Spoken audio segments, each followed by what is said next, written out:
Hello guys, आज हम rent a girlfriend chapter 317 को एक्सप्लेन करने वाले हैं। लास्ट चैप्टर में हमने देखा था मिजुहारा ने डेट के लिए हाँ कर दिया था और अब मिजुहारा मेट्रो में डेट को शेड्यूल कर रही थी। वो डेट लिख रही थी तो पीछे से कोई हिंच कर देता है। मिजुहारा डेट को चेंज करके आउटिंग कर देती है, फिर उसे भी हटाकर प्लान कर देती है और आखिर में सर पे फोन मारकर वापस डेट लिखकर बाहर आ जाती है। दूसरी तरफ काजुया पूरे फोकस के साथ लैपटॉप पे कुछ काम कर रहा था, पर जिसको मिजुहारा जैसी लड़की ने हाँ कर दिया हो उससे फोकस के साथ काम करने की उम्मीद नहीं की जा सकती। और अगले ही पल वो अपनी खुशी को कंट्रोल नहीं कर पा रहा था। वो मिजुहारा के साथ डेट पे बहुत बार गया है, पर इस बार की डेट मैन और वुमेन के बीच की है, किसी फालतू क्लाइंट की नहीं। वो ये सोचकर मुस्कुरा रहा था और अचानक से उसे बहुत शर्म भी आने लगती है। उसे बिलीव नहीं हो रहा था फाइनली वो रियल डेट पे जा रहा है। वो सोचता है ये बहुत मुश्किल था, पर मैंने हिम्मत करके पूछ लिया और उसने हाँ भी कर दिया, और यहाँ तक कि वो पूरा दिन साथ बिताएगी। मतलब उसे भी आइडिया अच्छा लगा। मैंने जिस तरह से अप्रोच किया है, अब मेरा चांस है,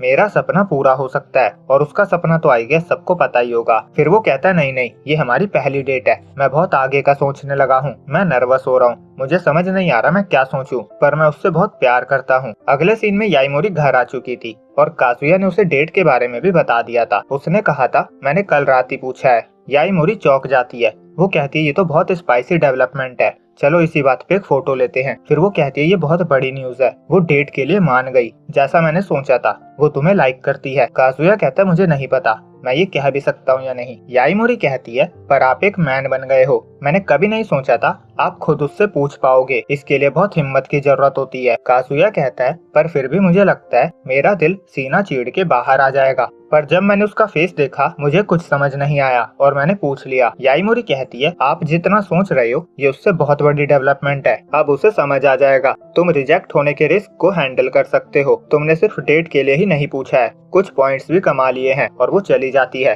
काजुया सोच रहा था मैं उसके साथ डेट पे जाने में इतना खोया हुआ था कि मैंने सोचा ही नहीं वो खुश भी है या नहीं। मैं इस चांस को वेस्ट नहीं होने देना चाहता। वो हिम्मत जुटाता है मैं कर सकता हूँ। दूसरी तरफ याईमोरी खुशी से रोते हुए कहती है मैं बहुत खुश हूँ, मैंने इस टाइम के लिए कितना वेट किया है। और वो मिजुहारा से इस बारे में बात करने का सोचती है। और काजुया कॉलेज जाते हुए भी यही सोच रहा था मैं उसके साथ डेट पे जा रहा हूँ, ये बहुत बड़ी बात है। उसे नहीं पता वो क्या फील करती है, पर शायद इस डेट के बाद उसे थोड़ा बहुत समझ आने लगेगा।